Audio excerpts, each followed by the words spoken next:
There is nothing worse than being so excited. In the heat of the moment, you're doing great, and then you lose your chub. Dang it, I hate when that happens.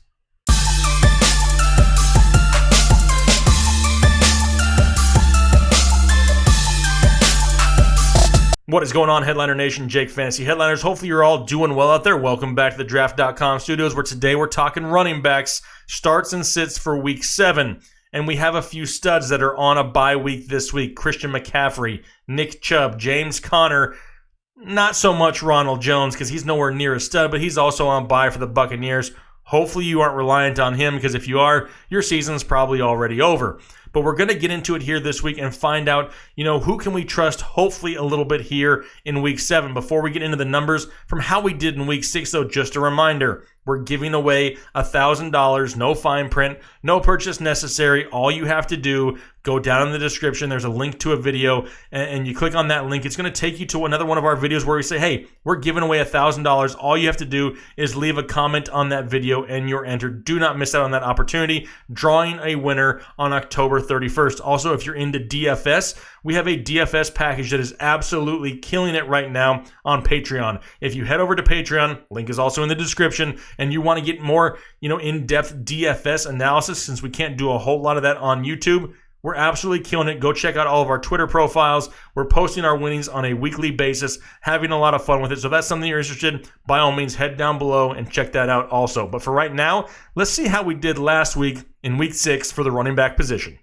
So we had another solid week in Week 6. There were a total of 40 players that finished their games this weekend that we gave a start or sit designation to. Out of those 40, 28 of them were correct calls by getting more than 10 points in half PPR formats. That's an accuracy percentage of 70%, some of our biggest hits. Carlos Hyde, had him listed as a start last week, his best game of the season. Devontae Freeman, another one of these guys that's turned into a little bit more reliable than a lot of people had thought preseason. James Conner, he was one of the starts of the week last week. We really saw him kind of breaking out this week just because there's no more Jalen Samuels there for him to take away carries. He had a big week. Phillip Lindsay, also looking great, kind of looking like 2018 Phillip Lindsay. Under the misses category, some names that you would probably start no matter what anyway, but they did disappoint last week. Derrick Henry, Melvin Gordon, Austin Eckler even, and Aaron Jones, their Monday Night Football. All those guys fell below the 10-point threshold, had off weeks, but do they get it back on track here in Week 7? It's time to break down the matchups headed into this week to see if we can get those lineup sets despite all the bye weeks and injuries that are plaguing our lineups. All right, Thursday Night Football, Chiefs and Broncos is where we're starting off here. And what's going on with the running game of the Kansas City Chiefs? It's totally disappeared here for a couple weeks. This past week, Damian Williams, 1 carry, 1 target, 1 reception. He did salvage it for 20 total yards and a touchdown, so it didn't kill your fantasy day, but where is the usage? They barely gave him the ball at all. Is he not 100%? But it's not like LaShawn McCoy went out there and just ran away with the backfield either. He only had 8 carries for 44 yards. Now, I get it.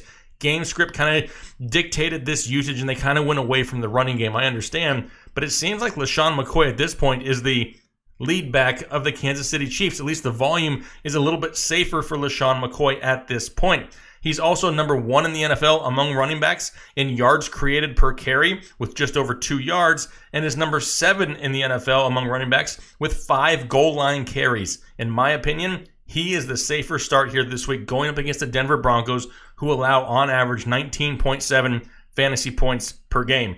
Damian Williams, a little bit too risky. Let's see what happens with him the next couple weeks to see if some of that usage and some of that volume comes back. If it does, he very easily could transition over into the start column here, in the next few weeks. But for right now, too risky. I'm going to sit Damian Williams. But on the Broncos side of things, a little bit different. Phillip Lindsay is starting to look like 2018 Phillip Lindsay here. He has 222 total yards over his last 2 games. 4 touchdowns in the last 4 games. Now, Kansas City giving up, on average, the 5th most points to opposing running backs at 21.8 fantasy points per game. Love Phillip Lindsay this week. He has that big play upside. He already has 5 runs of over 15-plus yards. That's tied for 7th in the NFL right now among running backs. Freeman, he isn't bad. He's still doing a solid job. Not so much on the fantasy side of things because the touchdowns really aren't there consistently. but he does have 420 total yards right now. And for somebody, maybe you're in a really deep league and you have no other options, Royce Freeman has been decent. The ceiling isn't really there, but the floor is pretty safe. They use him on a consistent basis. Touchdown upside is limited, but for 420 yards here in 6 games, it's not bad for Royce Freeman. However, for most leagues, he's going to be a sit. All right, Dolphins and Bills up next, and you know what we do on this channel. We start everybody and their mother against the Miami Dolphins because they suck at all things NFL at this point. So I'm going to start both Frank Gore, and right now I have Devin Singletary listed as a start. We still don't know for sure if he's going to play. Still coming back slow from that hamstring injury. I kind of wanted to throw his name in there as a reminder because if for some reason he practices fully all week long and he is a go, he does have some flex upside, especially in some PPR leagues. But right now, it's all about Frank Gore.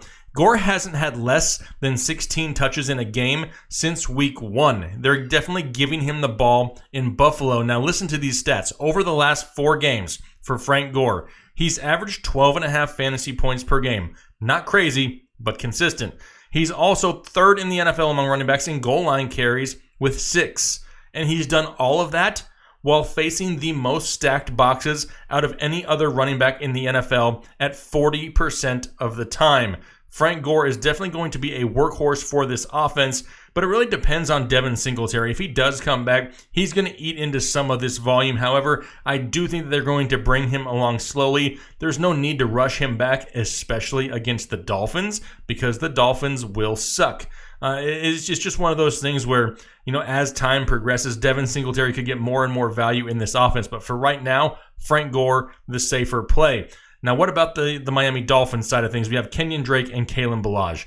I know there's a lot of bye weeks. I know there's a lot of injuries, not a whole lot of depth. Probably nothing, available on your waiver wire. But I'm still not starting either Kenyon Drake or Kalen Ballage. The Buffalo Bills run defense is top 10 against opposing running backs, and the Dolphins don't ever get a lead to really run the ball consistently. They're not throwing the ball out of the backfield. They have other weapons down the field that they're trying to get the ball to, and neither one of these guys has that safe floor that I'm comfortable starting here in my fantasy football lineup, especially in Week 7, the halfway point when you're trying to make a run for the playoffs.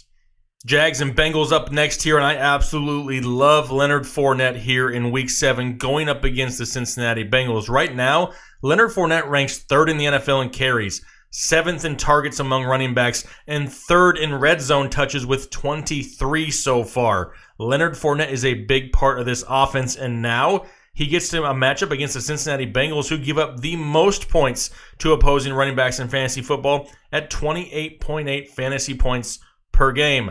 Love the upside of one Leonard Fournette. It's kind of a no-brainer. If you have Leonard Fournette this week, you're thankful for a great matchup and you're throwing him into your lineup. Now, on the Bengals side of things, I said in last week's show, I had Joe Mixon listed as a start, but I even said in the show that I wanted to list him as a sit. I just didn't know if people out there had better options. Well, Joe Mixon went out last week and absolutely sucked, kind of like we thought he would, with 39 total yards last week. It's not Joe Mixon, though. It's not only just this offense. This offensive line is absolutely horrible. He has no opportunities. Even when he touches the ball, he's running for his life the second he gets the ball in his hands. This is not an ideal situation for Joe Mixon, but I understand there are some players that are on bye week this week that you may not have a better choice. If you have no better options, by all means, I'm not saying go out there and pick up Kalen Ballage or somebody else to throw in your lineup. But if you do have some other guys that are listed as starts here, I would put them above Joe Mixon. If you have no other choice, then you roll with Joe Mixon, you cross your fingers, you say a prayer, and hopefully the dude just falls into the end zone at some point or breaks a big play, because it's not a horrible matchup. Right now, the Jaguars giving up on average 21.7 fantasy points per game to opposing running backs, which is 6th most. I just don't like this offense and this offensive line that Joe Mixon's trying to deal with on a weekly basis. If you have better options, I'm looking for them. If you have nothing else, put Joe Mixon in your lineup and just close your eyes and don't watch the box scores on Sunday. Vikings-Lions up next, and all of you Dalvin Cook owners, you can listen closely here. It's time to rejoice. Be a little excited, because the toughest part of your schedule is now over, and Dalvin Cook just killed it through that stretch.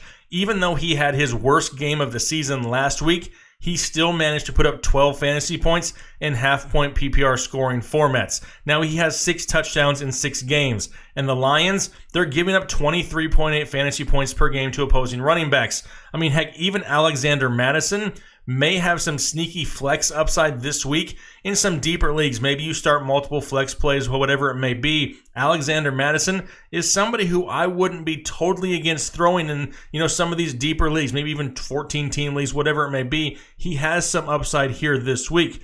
But it's a different story here this week for me and the Detroit Lions, especially with Kerryon Johnson. Now, touchdowns have really saved Kerryon Johnson, at least 3 out of the last 4 games they have. But now, outside of his big week 4 that he had, he doesn't have a game in which he's had more than 49 rushing yards all year in any game. The guy has really been saved by those touchdowns. Now, you pair that with going against the Minnesota Vikings, who only allow 14.9 fantasy points per game to opposing running backs. Personally, I would prefer to sit Kerryon Johnson this week. But this is really similar to the whole Joe Mixon thing. It depends what else you have. Who else do you have in his place to put him in your lineup? Maybe if you want to bench Kerryon Johnson, if you have no other options, just like Joe Mixon, you throw him in there and you cross your fingers. But if you do, somebody else in one of these start columns, I would seriously think about putting them in the lineup over Kerryon Johnson here this week. Raiders-Packers up next, and this past week was basically worst-case scenario for all of you Aaron Jones owners out there. He had a costly fumble, a dropped wide-open touchdown reception, and Jamal Williams ran wild for a total of 136 yards and a touchdown. Now, Matt LaFleur's licking his chops, going right back into this running back by committee in Green Bay. They're going to split touches every single week here going forward as long as they are both healthy. Now, they get the defense of the Oakland Raiders, who give up the 7th best. They're 7th best against opposing running backs, giving up only 16.3 fantasy points per game. Who do you choose? Who gets the touches?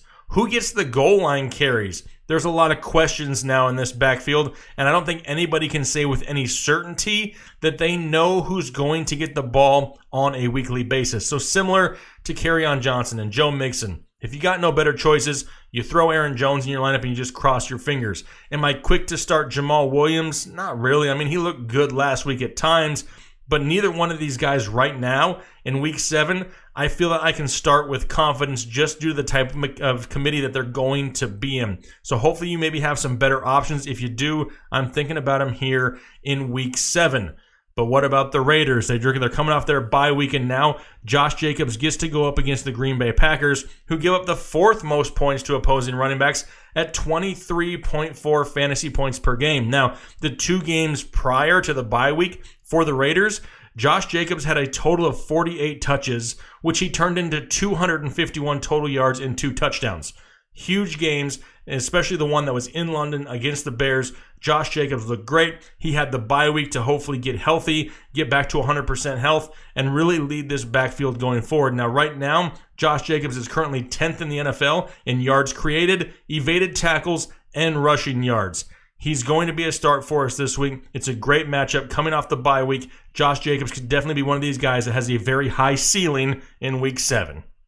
All right, Rams and Falcons up next, and the biggest question mark here is going to be Todd Gurley. Does he play? Does he sit? That's something we really need to pay attention to, because if he's in their lineup, he needs to be in your lineup. It's a great matchup going up against the Falcons, who is kind of the team that you want to go against if your offense is struggling. They kind of get you back on track because their defense is so bad. But if Todd Gurley does not play, I'm not overly excited for the backfield of Darrell Henderson or Malcolm Brown. I mean, who gets the goal line carries? Who gets the passing down work? Kind of similar to the Green Bay situation. A lot of unknown here, and that's a lot of risk that I don't know if I'm willing to take it. So make sure you watch those practice reports. Let's see if Todd Gurley comes back. If he does, I'm putting him in my lineup. For the Falcons, though, I still really like Devontae Freeman. I liked him all offseason. Even when it wasn't the cool thing to do, I liked Devontae Freeman, but it's mostly because of where you got him in your fantasy football draft. It was great value, and right now, he's returning on the investment because he's currently running back 16 in half-point PPR leagues. Right now, the Rams giving up on average just over 21 fantasy points a game, which is 10th most in the NFL. And right now, Devontae Freeman is 10th among all NFL running backs in receptions. That's where he's going to help you make your money. That's where he's going to help you win new fantasy matchups. I still like Devontae Freeman. He's going to be in my start column here for week 7. Texans and Colts up next, and the bye week last week could not have come at a better time for the Indianapolis Colts, and especially Marlon Mack gave him that week to really recover and get back to full health. He had been beat up there the first few weeks of the season, and it was due to the heavy workload that he was getting. Right now, in the 5 games that he's played, he's averaged 21.6 touches per game, also averaging just over 102 total yards per game, and has 2 touchdowns on the season.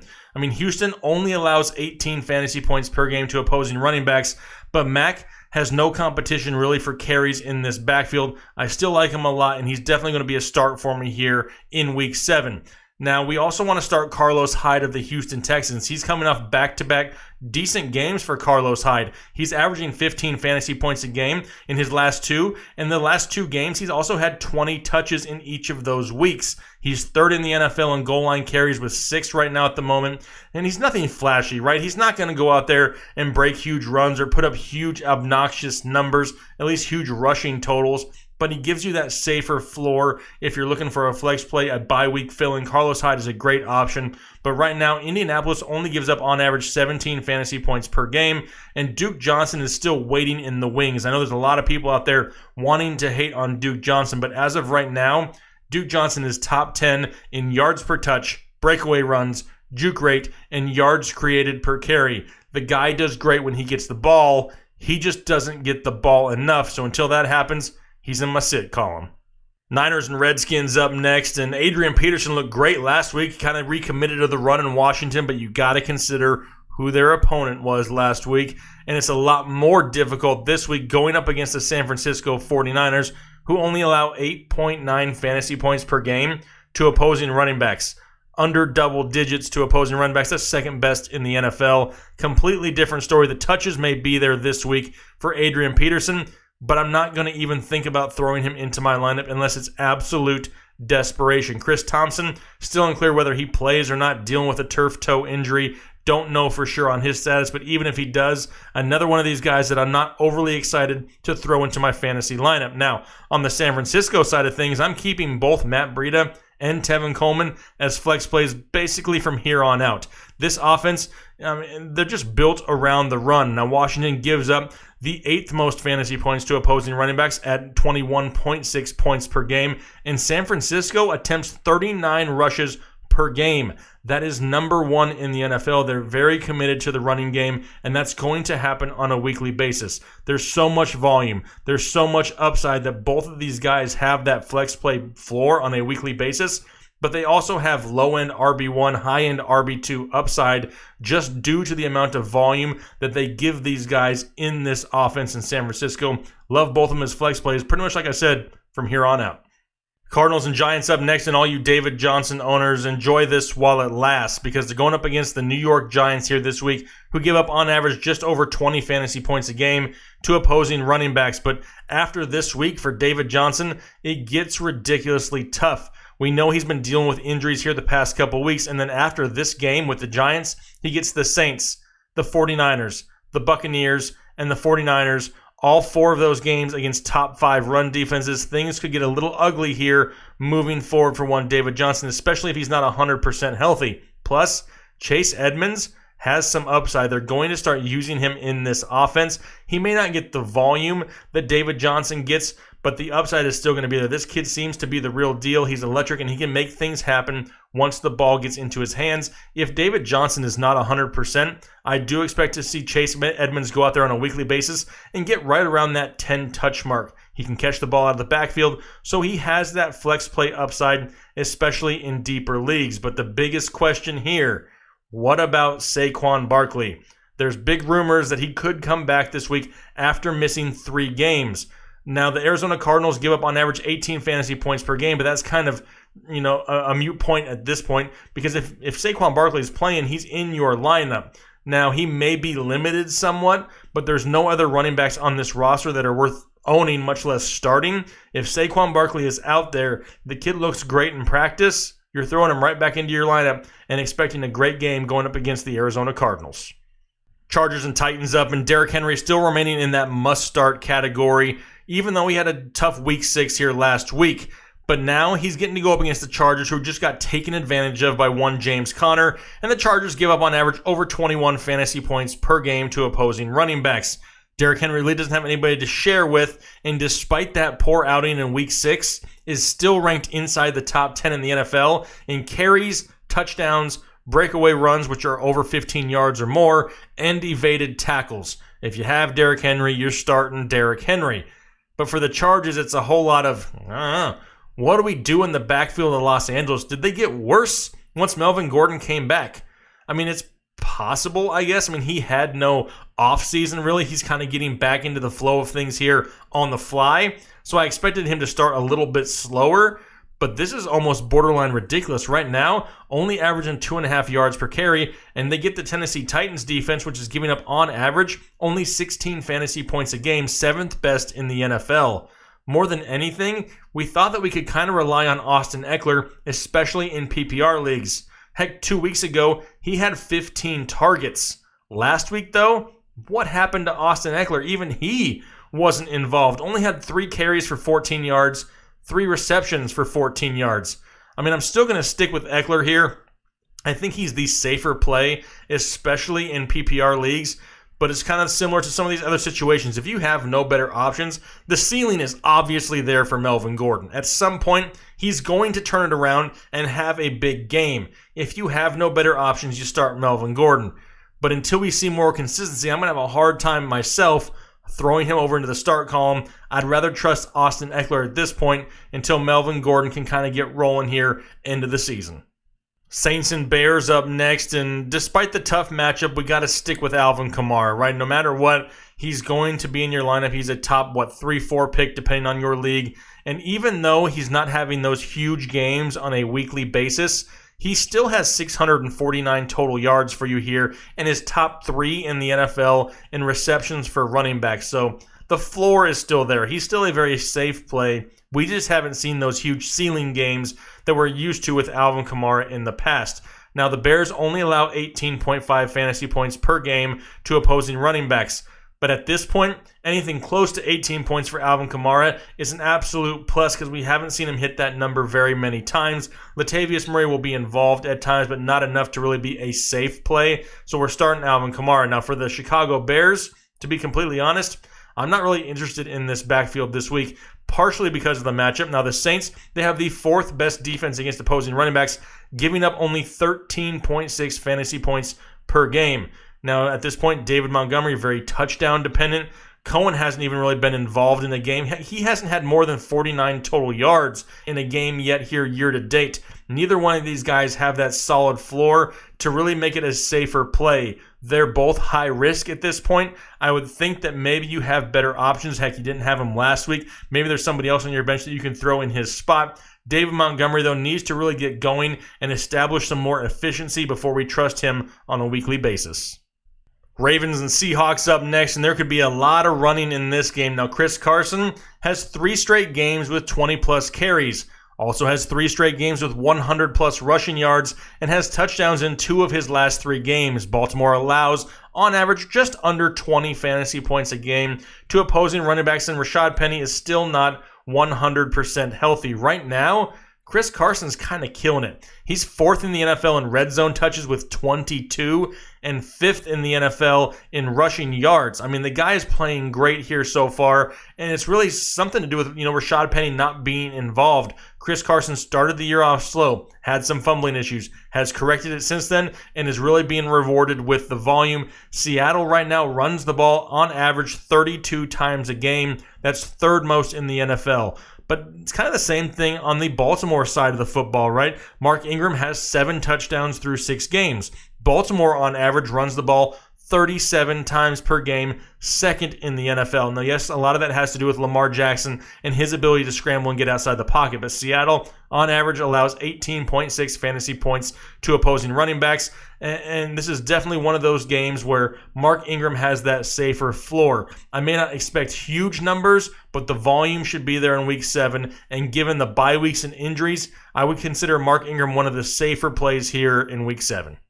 Eagles and Cowboys up next, and man, This is horrible timing for you Ezekiel Elliott owners out there. I mean, if the bye weeks and the injuries weren't enough, now you get a matchup for Ezekiel Elliott going against the Philadelphia Eagles, who only allow 12.9 fantasy points per game to opposing running backs. That's fourth best in the NFL. If you have Zeke Elliott, though, you're starting him. The only thing you can really hope for here is we need to get that offensive line back to health in Dallas. Both Tyron Smith and Lyle Collins need to get back up there to solidify that offensive line. It doesn't sound like Lyle Collins will be back, but there is a good shot that Tyron Smith comes back this week. That's a huge bonus for one Ezekiel Elliott. That's what's really holding him back from having more solid games here the past couple weeks.